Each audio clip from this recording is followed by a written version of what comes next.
So looking at it from a cultural perspective, yes, I do feel like dumbing things down, less aware women are awarded more. I do not believe going with the flow. I feel like you do have to set a standard and you have to go with that standard. Going with the flow will have your ass on the flow. I love Cardi B, and I'm not calling her dumb. Like, she was married, one. I'm happy she was able to have her children and she has 4 healthy babies. When I say a strict program is when somebody goes against your program, they are done.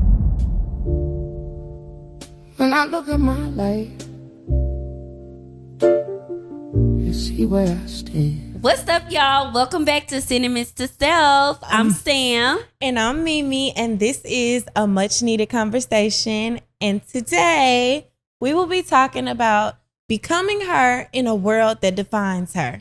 First of all, can you go ahead and get comfortable, because I don't even like how you said that. And I really think the title should have been Being Her in a World That Defines Her.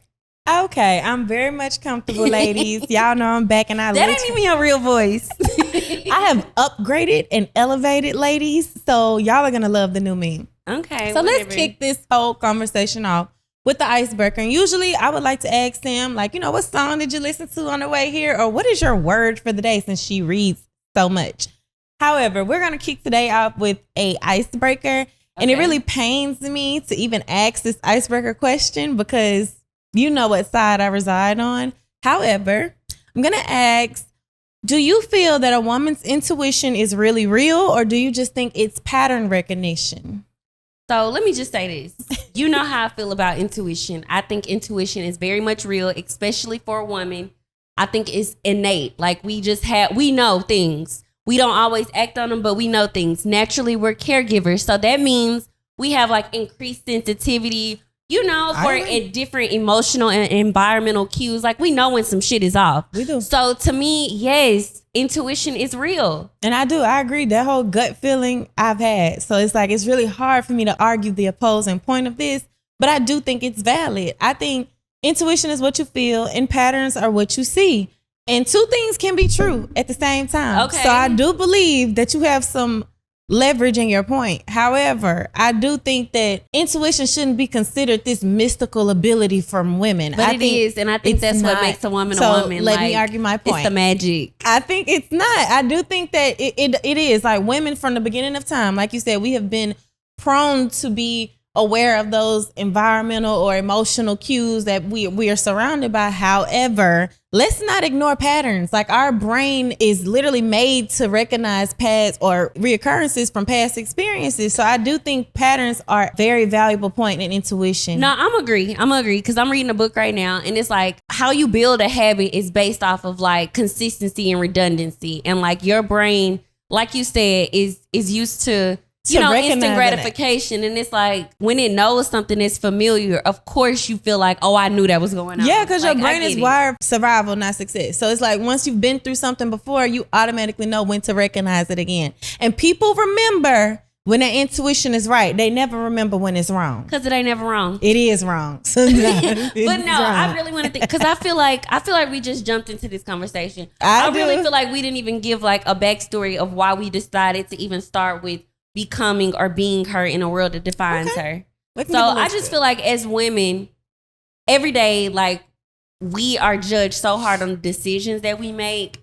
And it's almost like it's hard to just make a decision that you're cool with versus what society feel like you should be doing, or the age that you should have certain things, or you should be doing certain things, or have a family or a baby or whatever it may be. And it's just like, I feel like we are kind of going against all societal what you should have. Yeah. And that's why we were like, yeah, we need to have this conversation because we are those girls.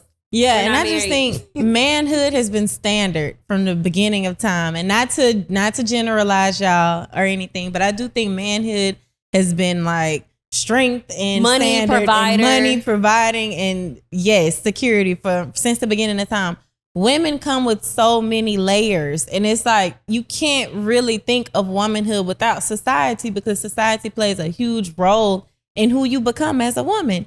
And I do think that ultimately, as women, we necessarily sacrifice some parts of who we are to please or appease who we want to care for, or who we even want to be. So I do think that's where the title came from. Yeah, and I just think too, to get from this conversation is just that we're trying to really say, like, it's really no timeline on the decisions that you make. Like, as a woman, you can be a boss in the same essence as being a mom or wife or whatever it may be. And it's just like, you create that story or that timeline for yourself, and like being pressured is just kind of adding to some shit that's already hard. So it's just like, yes, that's my point. Being a woman is already a lot. Like, it comes with plenty of details, plenty of layers. So that's why I'm glad we broke this whole conversation down from this icebreaker on to 4 main talking points. And so let's start it off with talking point number 1.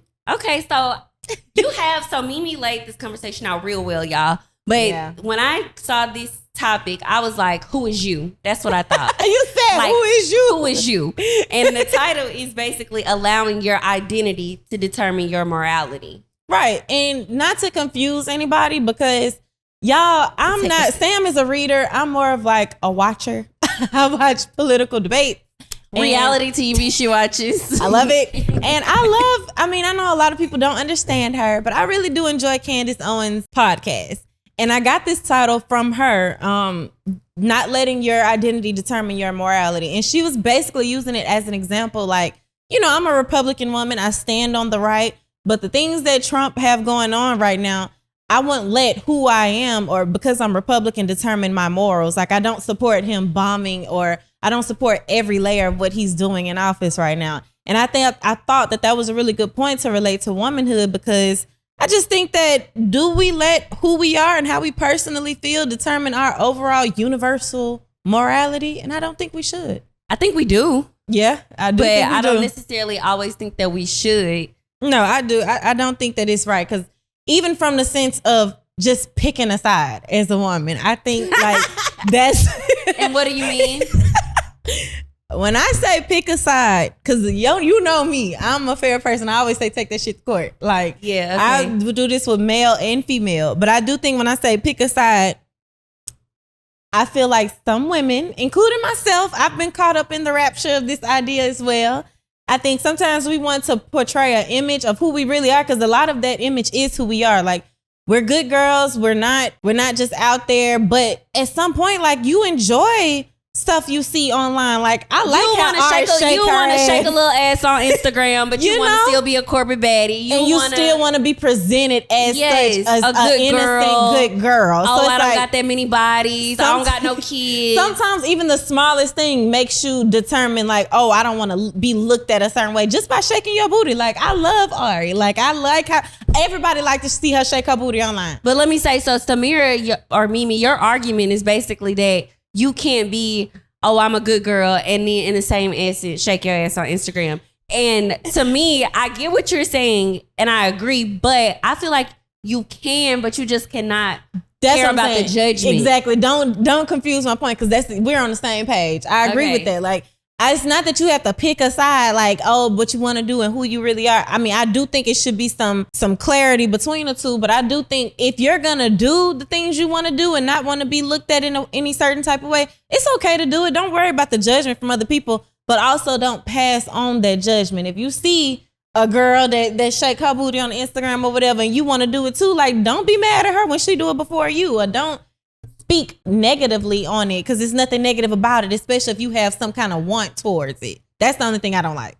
I agree. Because, yeah, I just, I don't know. I think I've done that before. I'll say I've done it before. I didn't talk crazy about something that I've done. That's why I do agree with, like, business pages. Like, yeah, you have a personal page, and then the page you kind of put your business on. But then it's also like, let's just say me, for instance. Like, okay, I want to create content. Like, I am into fitness. I do my corporate thing because that's what pays the bills. But it's also like, we do this. So it just be like, sometimes you don't know what to lean more into, because you don't want to confuse people, but you also want people to get the real you. So it's like, bitch, I do all of it. I don't really know how to separate it. And then it's like, people come along and be like, damn, this bitch got, fitness today, and then she's talking about being a professional tomorrow. It's like, wait, yeah, I don't know what to buy into. I don't think it's a one-way street to your identity, but I do think as far as your morality is involved with your identity, just keep it pure. Like, don't judge. Don't pass no negativity on the next person, because necessarily you might find yourself in their shoes one day, and that could be through a hardship or just a want, like a ass twerk on Instagram. It could be something that simple. You know what was the most valid point when we were talking about this whole conversation? When you were like the whole Lotto situation, how she was always like big mama, no kids. Yeah. Like she wasn't really doing it without a ring, you know, all of this. And I think we all have noticed, because me personally, I just be, my intuition is just spot on sometimes. But no, I do think a lot of people did have a lot of commentary on that, because literally maybe 2 months ago, we got the verse about big mama, no kids. And now it's like big mama, baby number 4. And I'm not judging her. Yeah, I'm not judging her, but I do think when you think about that situation, some people kind of take it as like, dang, I thought you was going to be that girl, like to get a ring, to do it right, like to show these girls how it's right. And that's my point. I just think that it's no one-way street to who you are, or like it's no one-way street to right. I think that you have to do it with some identity of who you are, but keep your morals. Like, she also is still with the man that she's having a child with. And it's like, no, it's not a marriage. But this is what I want to say to that. Yeah. I just feel like sometimes we as women, we base things on morality based off the situation or the time point in our life. Yeah. So if we are in a situation where maybe we making a lot of money, or we're independent, we single, we don't have any kids, it makes sense. It makes sense to make that the cardinal rule. Like, big mama, no kids, like I'm doing my thing. But it's like you do change and you like, oh, I want kids now, and I'm not gonna wait till somebody marry me. So it's like, on my terms, I'm about to have a child. Yeah, and just to kind of bring it full circle, I feel like, because also what I told you with the Lotto point, and we love Lotto up here. We support her. Yay, big mama. We love her. But I think one of the points was like, I just don't think it's no point in kind of like jumping and hooping and hollering about her having or being with child right now. Like, we supported her dating a married man. But you know what they say in our culture? A baby is a blessing. A baby's a blessing, no matter who it comes from. So we are happy. I'm not mad about that. I want to flow that point into the role of social media and who our identities and our moralities go. Because I will say, I feel like we've all have been influenced. Like, let's no way around it. Like, we've all been influenced in some capacity through social media. But I do think once that influence starts to consume you, it gets dangerous to like your womanhood, I'll say. Because yes, when you debating between what's right and wrong, like, of course, like it should never get that deep. You seeing who you want to be, or you expecting that same reaction to the influence that you're following. Like, necessarily, you won't always get that same love or those reactions from the influences that you follow. And I think one of the most major trends for womanhood in general that I don't know if it came by way of social media, and I'm just gonna put it at that because that's my argument point. TV. I'm gonna say it was reality TV. I'll say social media. That's just my argument point. I'm gonna keep it there. Is the BBL pandemic or just surgery in general? You guys, and I love y'all. I think y'all are all beautiful with or without it. However, there has not been one act, one law, one time in history of women that I personally have studied or seen with my own eyes that was more prominent than the BBL. Yeah, trend. It wasn't defined by race, culture, age, ethnicity, nothing. Everyone tapped into that. I agree. Everybody got a taste of what they, everybody. And it's odd because, you would think hindsight that everyone would start to realize, like we got the same body. Like I'm finna go drop this. And it's really funny now because it's like, just how you were saying, that whole epidemic of BBL, and now it's like this wellness kick. No, and like Ozempic. Everybody is on a GLP or Ozempic or in Pilates or fitness heavy and making gym content, and it's just like, damn. And that's why we were just on the surgery table. It gets dangerous when it comes to womanhood because, like we said, it's not even defined by a certain race. It's not defined by a certain anything, even age, and that's why it gets a little scary because it's like it's influencing our younger women to necessarily want what they don't possibly even need. And let me be clear. Yeah. I'm not against surgery. I'm just saying the time in which everyone got a specific surgery, it did happen. I have surgery as far as my upper chest, but I'm just saying like how it went from niche to worldwide was just amazing. Like I've never seen women fought for rights, education, voting rights. I've never seen anything more prominent than BBLs. But y'all, it's okay. We're not judging. We digress. We're not. Okay, so we want to move on to talking point 2. This one is funny to me. It's funny. But it's so real. And I can tell y'all how it came about, as a matter of fact. Me and Samaya was texting. I don't know what we were talking about. I was just in the bed and she called me dumb or something. Like, what did you call me dumb for? I don't know. We were talking, being funny. And she was just like, "You so dumb." And I was like, well, bitch, dumb is the new smart. So thank you. I was like, said that. Literally. And I was just like, it stuck with me for the whole night. I'm like, this is a talking point. Only because, and I don't want that to confuse y'all, but when I say dumb is the new smart, I feel like sometimes less aware, carefree, or just less, some women or less complex attitudes. Like, some of those women are being awarded more these days, I feel. I just feel like this is so controversial, Mimi. And it's like, we're going to get so judged for this.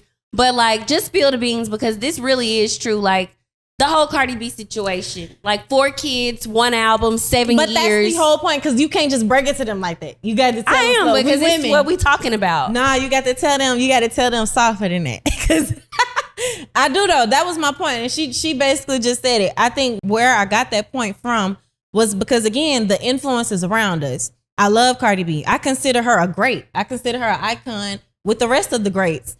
And I noticed, because I had to make that a point, I feel like 7-year hiatus, 1 album, 4 kids. Well, 2 albums now. Now, after 7 years. Yeah. But 4 kids before that. And it's nothing wrong. I love them. I love a woman who has her children. She was married. I love that she was able to do it. She was able to do it. But most of the greats, I only made that point because when I realized it, I'm like, all the greats really had to wait. And I'm not going to say what they had to do, but their choice, which I feel like was very strategic for their future in their careers, was that early in their career. They couldn't have a child that soon. And I mean, Rihanna, Beyonce, Nicki Minaj, even to this day, Meg Thee Stallion. And she's been dragged for her sexual. Usher. Even Usher. Let's not even talk about women. Just like women, Usher. Men as well. Yeah. Well, I don't know about him. He may have started a little early. He waited past the younger age. But he got blackballed, so that's a whole nother story. Exactly. Like, let's not even go deep into Mr. Brown. Yeah. But no, I do. I just feel like most of the greats did have to wait, and it was their choice. They came years before her, so the industry it looks a lot different these days. So, like we said, I do commend Cardi, and I'm happy that she was able to. Like, she was married, one. I'm happy she was able to have her children, and she has 4 healthy babies. But, and I'm not calling her dumb, because girl, you going with your point. Either you gonna ride on your side or you gonna defend the other one. And it's like you trying to defend what you saying and also like, wait. So looking at it from a cultural perspective, yes, I do feel like dumbing things down, less aware women are awarded more. Yes. Is it more in a short-term stance? I do. I feel like in hindsight, it's not presidential. I do feel like it's short term. However, just having that opportunity is an award. And I feel like most of those women, and I love Sexy Red even, but like most of those women are awarded the opportunities that some women with more depth wouldn't be. I just feel like those are the times we are living in, because even to the next point. Because I want to ask you, do you feel like the intelligent women, because this is for you. I made this point because she can attest to this. Do you feel that the more intelligent, self-aware women are being kind of overlooked or drained? Do you? Yes. I agree. I would agree. I really do. And the only reason that I do, and it's the thing, because I'm fun and I like to have a good time too. But yes, I feel like when it comes to such substance, that's right. That's right. That's overlooked, because check this out. And this is a real life experience. I invited a number of people to go see Jay Shetty podcast for the live tour. I invited a number of people, like my sister, blah, blah, blah. No hits back. Like, and when I say no hits back, they were like, who is Jay Shetty? Da, da, da, da. Like, no, I don't. Okay, whatever. I invited the same people to go see Drea and Lex Poor Minds. They bought their tickets automatically, sent me their money for their tickets. They like, yeah, we finna have a good time. And it's just like, I love Lex and Drea. I love Poor Minds. Those are black women doing the same thing we do. But of course, hold on, let me finish. Of course we gonna support. But it's just the fact that y'all didn't want to go see Jay Shetty. And Jay Shetty, that's #1 health and wellness podcast. And it was like no hit. But isn't Jay Shetty a preacher? Like, is he a pastor or no? Just he is a monk. He is a monk. All right. He's a monk. So I don't think people... maybe we just didn't know enough. Charlamagne has coined Jay Shetty the #1 health and wellness podcast. And I would agree. I would have totally agreed. And mind you, I love Poor Minds as well. So it's like, if you're going to ask me, I have to be honest. I'm going to go to Poor Minds. But that's all I'm saying. So it's like, all I want my women to know that are like highly driven on intellect, and you reading and you listening to your podcast and you just really plugged in right now. Don't stop just because mainstream don't appreciate it. Like, keep going, because we know for a fact that it's helping us. So and they're watching too. They're watching, and once it becomes cool again, or the trend, just how being vegan or not, like all of that shit became a trend. I think being intellectually inclined will be a trend in the near coming. So basically, do you believe that society is valuing image over depth when it comes to this all point? Like you said, instant gratification. Yeah, I think we want to be entertained. Our minds are pretty much conditioned and prepared for quick expectations or quick gratifications. Like we value more in our efficiency than complexity, basically. I do feel like TikTok, Instagram, 15 seconds, 30 seconds, like we want something quick. And the attention span is short. We like the image of things. If it looks good, we think it's right. However, I think that's just very dangerous, yet again, not only womanhood, but just an overall generalization point. I do think that's where that point come from. But you know, it is what it is. Take your wins. That's why I say it's just the times we're in. It is what it is. Okay, so we didn't even get into the drink of the night. So, okay, you are so irritating. I can't even get it out before I have to correct you. What? Why are you holding your glass like that? Hold it by the stem, bro. If you hold it by the stem, you can maintain the temperature of the drink. All your ice gonna be melted by the end of the conversation. Just hold it by the stem. Girl, who made rules to hold in a cup? That's common sense. It's common sense. I've never heard of that. Common sense. Anyway, drink of the night is a Hugo Spritz, a little Prosecco, a little club soda, a little mint, a little lime, Saint Germain. And I'm not gonna lie, y'all, I actually like this one. Sometimes I don't be liking the drink she make, but this was actually really good. This is Amalfi Coast. This is summer in Europe. This is summer. Like, it's water for sure. It tastes just like water. It's not water. But it's worth it. I think it's a good skinny girl drink too. And I'm not a champagne girly, but I like it. I do. Cheers do to the Hugo Spritz. Cheers. Come on, let's do a toast. Of course, she's still not holding it by the stem. Oh, and I'm tapping it like a shot. All right, let's get into it. All right, y'all. So emotional intelligence. We have moved through 2 talking points. Now we're at 3. So my third talking point was, do you feel emotional intelligence is a strength or an expectation in womanhood? When I say that, I mean, do you feel that for me personally, I'm not even gonna say what I mean because it's pretty self-explanatory. Do you feel, so sorry. I feel that it is a strength in womanhood. I just think that also if you're gonna look at it like a strength, it has to come with some emotional discipline and control. Yeah. And I say that because anybody could be, not anybody, but a bad person can be emotionally intelligent. Like you said. Liar. Yeah, a liar, manipulator. Yeah. Yeah, and it could just come out, it can go bad really, really fast. But I do think women do have that as a strength. However, when it comes with some type of structure, like some control. No, and I like that you say emotional discipline because, yes, it's so easy to study a situation and become emotionally intelligent and learn how to manipulate a situation. Agreed. But like when it comes to evolving friendships, maybe, or like friendships that have an expiration date on it, I think that it takes a lot of emotional intelligence to like not so much react. And what I mean by react is like, oh, somebody do something weird to you, like unfollow you. And it's just like, you haven't done shit to this person. Like you don't know what's going on. Emotionally, when that kind of stuff happens to me, I just kind of take note, but I keep working or like keep pressing forward because you don't know where that person is mentally. Like they could be in a season where maybe they really needed you to be going to the bars with them or whatever it may be that they needed. And you just were not there. Y'all were in different seasons. So to me, I'm not going to be upset with that. I'm just going to let that ride. I'm going to see what time, because time tells everything. I'm going to rely on time when it comes to that situation, and I'm going to keep it moving. No, I like that point because, I mean, I've had my experience with that as well. And I do think it's very important to not only be emotional intelligent, but also disciplined, because you don't want to overthink somebody else's life. Yeah. Even though that maybe it was a mistake. Yeah. No. Weird shit wasn't no mistake. Never been a mistake.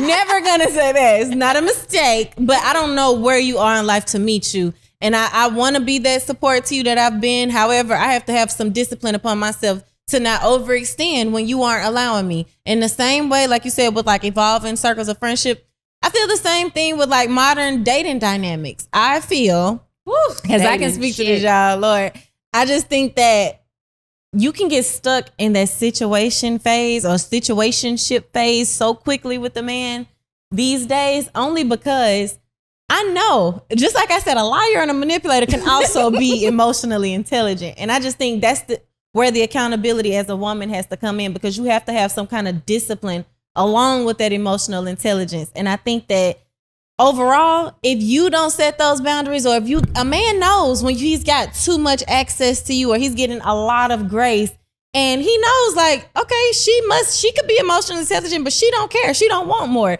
So I'm not going to give her no more than she's asking and what I'm giving her right now that she receiving. So we going to stay in this situationship. And whole time you think you going with the flow, letting him lead the way. But no, you should have some discipline about yourself. And that's where you hold yourself accountable. And you set boundaries to not have as much access to every part of you. Because certain parts that they get that access to, that's where they start feeling like, okay, well, she can't want more. I got everything I need. Oh, no. I just feel like by my conversation, you're going to know I want more. Because me, I'm asking everything and I'm being blunt as hell. We think that. I don't care. Like, do you really like me? Like, where is this going? But like, a man will tell you what you want to hear. That's the thing. It's you personally, like in your heart. You got to go on a date. You have to go out with a man knowing like I'm going right home. I don't know nothing about dating. That's why I said I could kind of speak towards the dynamics of dating, because shit, I didn't got played. Like I have gotten, I've talked to people. So I just feel like you don't want to be caught up in a situationship just letting or going with the flow or letting a man lead. Oh, I do not believe going with the flow. I feel like you do have to set a standard and you have to go with that standard. Going with the flow will have your ass on the flow. Hurt on the flow and hurt.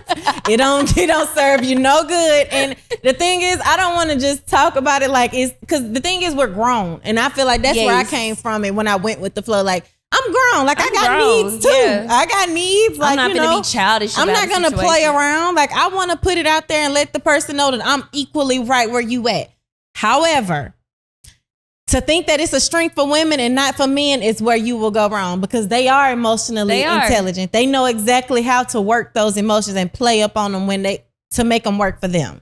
And I just want to make this very clear. We're not bashing, because I love my men. I'm not bashing a man, because no. I just feel like we are just touching on strengths and weaknesses. And that's why I put it as something for women to be accountable for. It's not to say that nigga ain't shit. No, you should be accountable. No, you got to be and accountable. Think about the role you play. And you got to think about the cues and the signals that you putting out too. Because to me, like, if you're hitting up a man when you're intoxicated after the club all the time, like, bitch, you're fuck. Like, I mean, I can't. And just take it from, because my thing is like, cool. Like, I ain't never been that girl even like drunk and text somebody, but I've been the type of like, I'm buying what you selling. Like, a man has consistently talked to me, like, not even just talk to me, but like consistently checked in on me, like made sure we speak every day, made sure I was taken care of, made sure I didn't have a want for something. Okay, preacher Rice. I took that as I can follow his lead.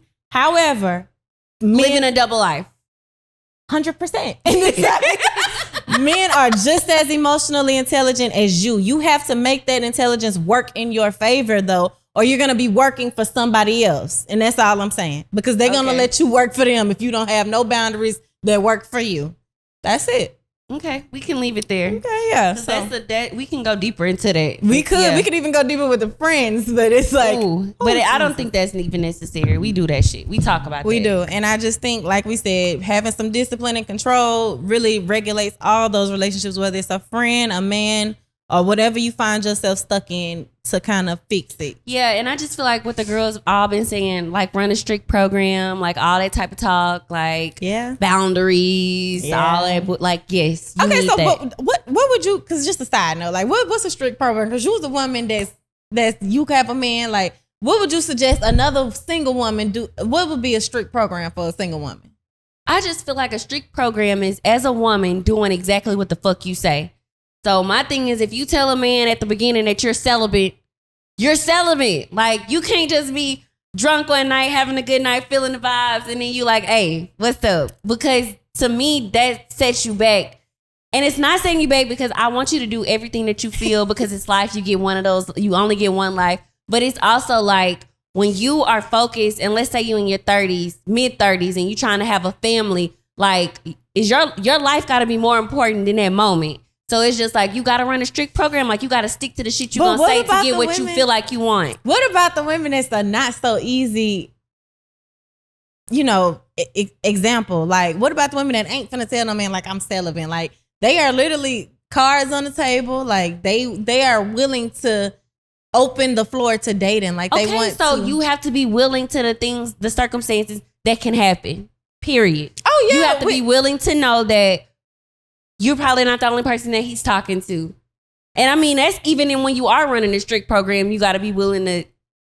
So maybe what I'm taking from it as a single girl, I'm taking that a strict program necessarily means just do what you want and benefit you mainly. No, when I say a strict program is when somebody goes against your program, they are done. Okay. And most women don't do that. That's a very good point. Even when it comes to my boyfriend or the man I'm with, he's had chance after chance after chance after chance after chance after chance. And I'm saying I haven't always ran a strict program, and that's not how you run a strict program. It's so hard sometimes because that's when also women like me, like I can only speak for myself, where we almost think that we doing the wrong thing. Like, okay, another one bites the dust, we date somebody else. This is like number 5 for the first business quarter of the year. And it's like, I don't want to date so many people, but it's like, you got to pick a side too. You either going to get what you want or not. I also think you are supposed to date multiple people. You are. The thing that really messes women up is you're not supposed to be fucking everybody. Yeah. You don't have to fuck everybody. And that's the thing when I say, like, do y'all have personality? Do y'all have conversation? Because that can't be the only thing that's keeping a man attention. Just to piggyback off that point where I know that's so real. And it's not about that I didn't know to not have sex. It's the smallest points of access. That's why I said access in that point. It could be just a man coming to pick you up from your apartment or coming inside of your apartment. Maybe he's not sleeping with you. Maybe he's not having sex with you first date or anything. But just having that access, like, oh gosh, like been in Mimi shit. Like, I know what her shit look like. I know what car she drives. Like, I know a lot to know. I know exactly how much more to gauge. And it's like, that should also be a mystery just as much as your box to a certain point in that dating phase. Listen, I want to get it correct. I don't got no recipe for you. Honestly, like, I think all of this is trial and error. Yeah. I'm going to be real with you. Yeah. It's life. Like, everything that I've done has been like, I'm just making a decision because that's what I felt in my heart. So you going with the flow? No, I'm not going with the flow. I'm making a deliberate decision, but whether I've gotten positive or negative from that decision, I'm not saying that there's like a cardinal rule to nothing that I'm saying. I'm just saying this is what I did. And I think that if you do want real results, you have to run a strict program. Yeah, I work with all men. About your life. That's the last point I'll make about this. I work with all men in my job, guys. And if I have not learned anything from them, because they don't take a lot serious, but like when we get to the meat of our conversations about men and women, they always say the same thing, like, just don't fuck him. Like, just don't fuck him. Like, and it's like, that's don't so have sex with him. up. Whatever you do, don't fuck him. Why can't we have it on fun? Like, I got needs too. But that's the ultimately, as a woman, if you really want the end goal, because some people, like, I'm not judging the women that don't. I think it's a beautiful thing. Like, live your life with no end game. Some of us do want a literal end game with the people that we are given access to. And I would say for those girls, you just got to pick a side. Like, but you can date, but you can't have fun. Not with the person you like. Don't say that. But every situation is different, though, Mimi. And that's and that's why I hate having these such opinionated conversations. And I really like factual shit because it's almost like that can exist. But you have to go off experience. And I'm talking from my experience. Of course, and as women, y'all know to go. I wouldn't tell no woman to leave her man or do what she gonna do. That's what y'all know that. However, I'm only speaking from experience. And I do think that that's a true point. You have to pick a side. If you're going to be the girl that wants an end game with a man, the man that you choose to like, you can't have all that fun with them. Like, you gotta. What you mean? We just said all that fucking, like, you can't do all of that. You go on your dates, you gain personality, you gain rapport, you work on communication, build some communication with a man. So a man that you can get on the phone and talk to for hours, or a person that's gonna check on you or be caring about where you're laying your head tonight, or who's around you, what environments you're in. Because I don't mean to go off the scale, but I mean off the tracks, but so do you believe in the whole, you remember when the whole Steve Harvey book was out, like, the 90-day how to think rule. like a man with the 90-day rule and but shit. See, that's the point. And I feel like stuff like that is like just not, and it's not realistic That's to what me. I'm saying. I don't want to say that, because that's why I say this is where the other topic come into play, like that identity and morality, because my identity says that shit is not realistic. Like, it's not in this city that I live in, not in no dating dynamic do I know. It's just not that realistic. I'm not going to say it's impossible, because, Lord, I know y'all girls going to be like, I know a man that'll wait 3 years. It's beautiful. But I just think for some type of men, depending on your type and what you want, like sometimes it could be a little non-realistic. But I don't think that it's impossible. I just think that you have to know how to work what you want. Like, if you are gay, like if you're working like I said, I think the whole Steve Harvey book, How to Think Like a Man, 90-Day Rule, is just for like clickbait. It's just image wise. I think the point of it was you need some type of boundary. I don't think the point was wait 90 days. Like, I'm just not gonna say that, because you may feel like a man does something and he deserves it on day fucking 5. I don't know, but I'm just saying, I think the point was that you set a standard, and the standard for yourself is like, look, this is what I'm accepting, what I'm not accepting. If there's any red flags, or if I see anything that goes against that, hey, I'm out.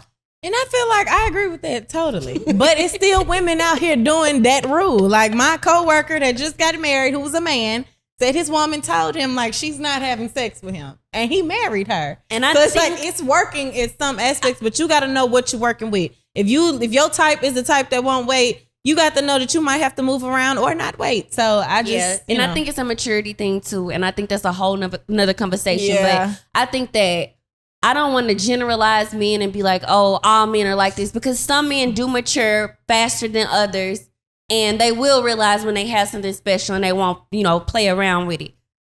But in other situations, I a good man. So good luck finding that. Good luck, Savannah. But girl, I can't lie. We can go on and on and on days for about that point. So we're going to move on to talking point 4, which is our last and final point. What society gets wrong about women? And when we say this, you want to go ahead? Let me start. Go ahead, baby girl. They gaslit us. Gaslighting to the motherfucking That's the first max. thing you think is gaslighting. They gaslit us.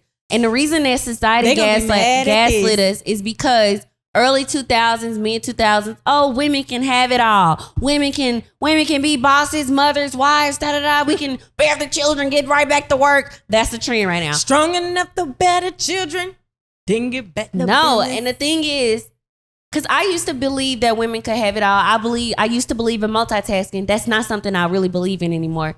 And the reason that I say that is because as a woman, as the type of woman that I am, I want to be great at the things that I do. And I seriously believe that you cannot be great when you multitask at a whole bunch of different things. So for instance, I say corporate is what pays my bills. That's what I'm focused on.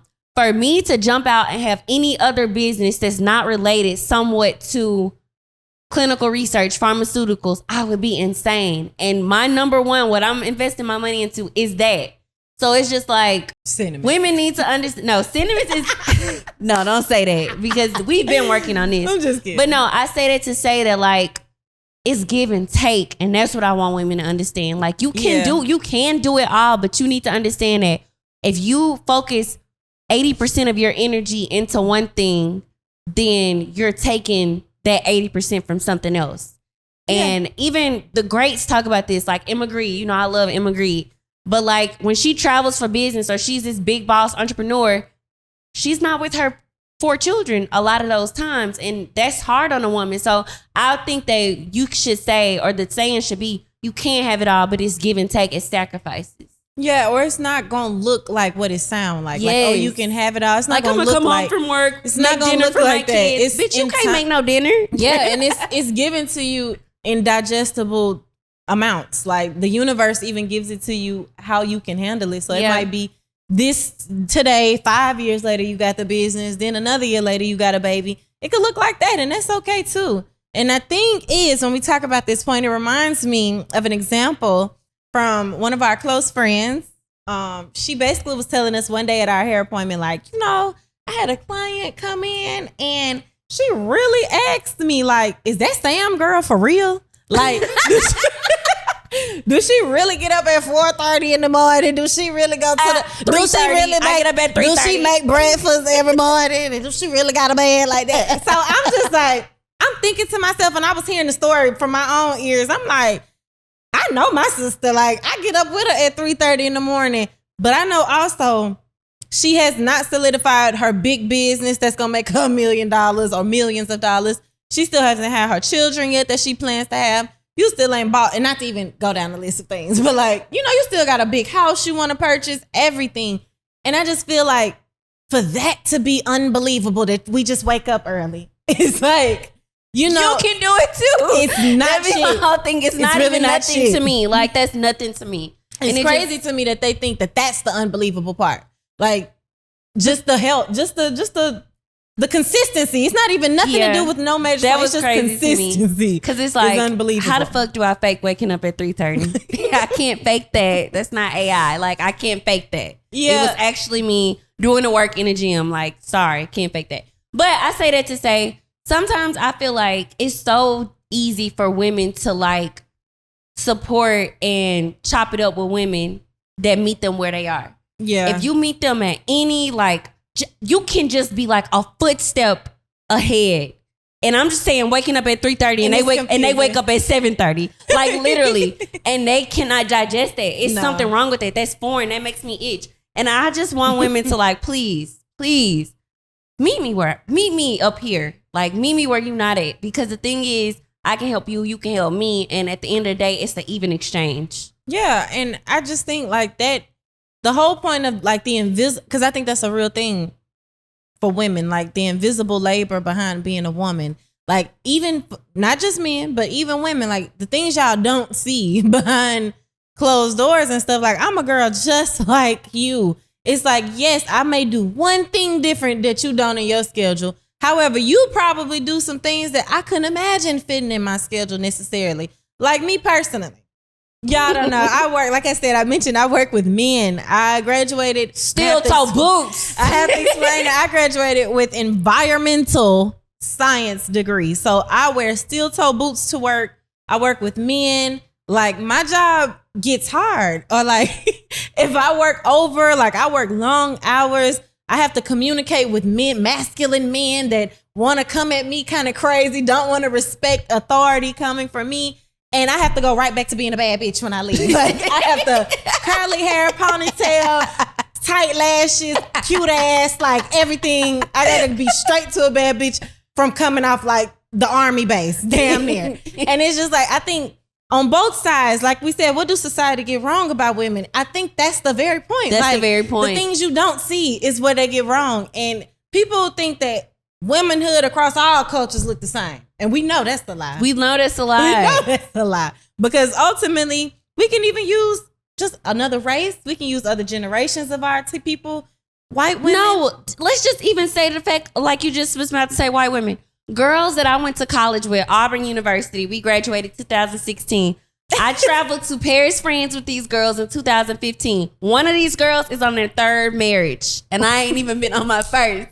That's why I say it's just a different perspective. Like, it's almost like they go to college, like they're gonna get an education, they're gonna leave with that damn degree, but you best believe they leaving with a husband as well, or a man that's gonna marry them as soon as they graduate. Whereas they plan early in life to have an easy future. Third marriage, and y'all are just barely 30. So it's like, how does that even happen? But they plan early in life to have an easy future. And that's what I say, society might think we all have this one track mind as women, like, oh, get a husband, get this.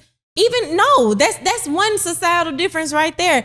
In Black cultures, how many of us know our grandmamas, our mamas, when we 19 and 20 years old, like, oh, baby, baby, this, you still young. You always got time. You got time. No, you and don't. It's like another culture, another race, or even another generation of another. Man, hit the ground running. Hit the ground running. You 19, you 20, you're grown. You got everything you need to be somebody's wife, to be put up, to make your future easier. And, you know, it's just different across everybody else. And I don't think it's nothing wrong with it. I think it's give and take. We should take some from them. They should take some from us because they tell us, go to school. You could be a doctor. You could be a lawyer.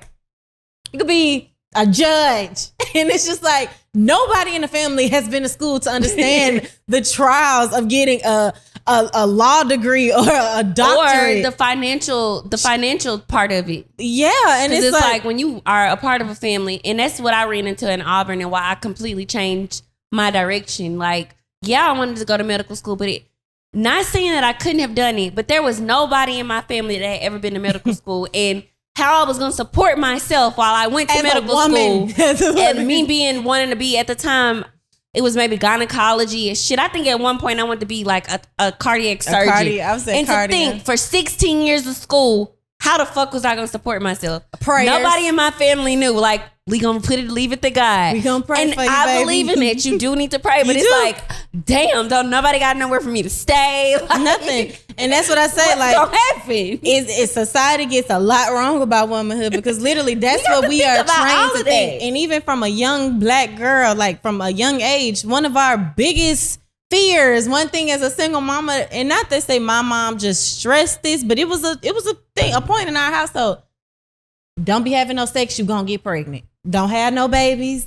That is the worst thing that can happen to you. Then it's like now we're in our 30s. In our 30s. No kids. And it's like, damn, like you should be probably thinking about it now. But it's like, I'm scarred. Yeah. And it's like, I don't want to let those type of traumas, you know, interrupt my growth to my future. I do still plan to have children. I do still plan to be someone's wife. But on your own terms too. It'll be on my own terms at this point. And I'm thankful for that. I'm very thankful for my mom because God knows, had I done some of the things I even mentioned too early, I probably would have wrecked. I probably wouldn't have been prepared. And I'm thankful for where I am in this life. But I do realize that there are differences across all cultures, races, generations, everywhere as far as womanhood goes.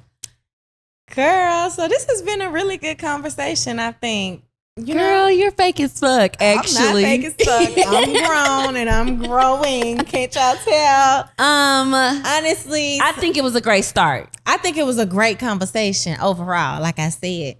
I just think, ladies, life is about growth. This conversation was titled... You're gonna beat somebody up. Whoop somebody ass. No, but for real, I do agree that it is about growth. It's about growth. And I think this title, we wanted... Because, again, like this podcast started off based off women. Like me and my sister, we love women. Like we love working with women. We love communicating with women. Collaborating. Any kind of work or any type of support we can pour into women, we enjoy doing. And I think that that's where not only this title came from, but Sentiments to Self, the brand as well. And becoming her in a society that defines who she is. I think that was not the title, but it was close enough. No, that was. No, for real. Yeah, it's close enough. I just think in order to become her, you have to know who you are. Like you have to be comfortable with who you are. And that's going to be a blank canvas for most of your life sometimes. So it's going to look like or feel like you speaking towards a blank canvas sometimes, but that's okay. It's just it's a new building block that you're thinking of. When you think of blank canvas, just think that whatever's on your mind is a new building block to put into yourself to grow. And I just think that where I am in life, I'm still growing. I know the women that we are supporting and the people we are around are still growing. That's why daily I pour into myself. I work out, I go to work, I eat right. I just try. And that's the whole point of becoming who you want to be is effort and put in some strategy to those efforts, I think. So that would be my final sentiments, lady. Like continue to put strategic effort into who you are becoming. My sentiment is... What is it? I am not your competition. And that sounds like a general phrase and that I'm referring to as myself. But as women, y'all need to think that about every woman that you come into contact with. She is not your competition. And if you think a woman is your competition, you are thinking the wrong way. You're thinking wrong. If you find a woman that look good, smart, business oriented, whatever it is, the positive that you see in her, you need to connect with her and you need to learn from her. She is not your competition. And the main point when it comes to this podcast and how I feel about women is that it's like we need some unity, bro. Like, it's supposed to be us. And I'm not saying against men because we love them, of course, but it's supposed to be us. So, like, even in the corporate sector, if we coming up for end of year reviews, you need to tell me what you're making and I need to tell you what I'm making, because if we do this right, we can negotiate something better for both of us.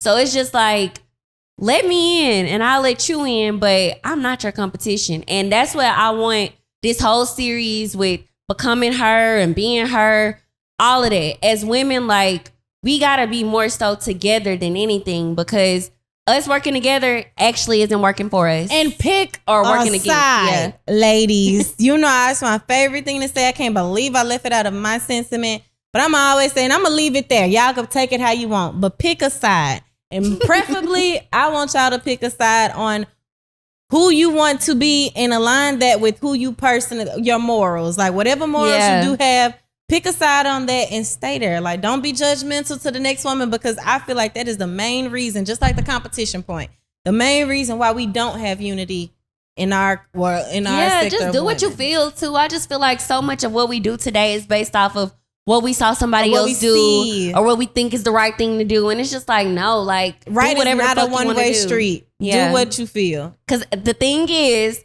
what's right today, it could be wrong 10 years later. Diddy is in prison. Like, BBL's Ozempic. Okay.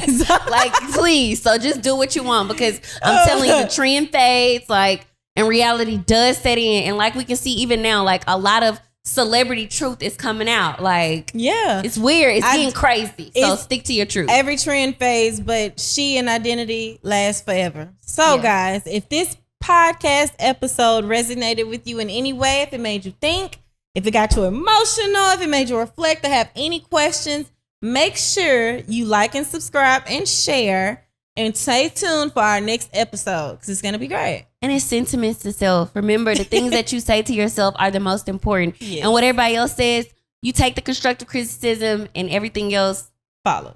Yeah. Yeah. Follow us on all of our podcasting platforms, and we will see you all later. Love y'all. Drink. You gon' be alright. Celebrate you.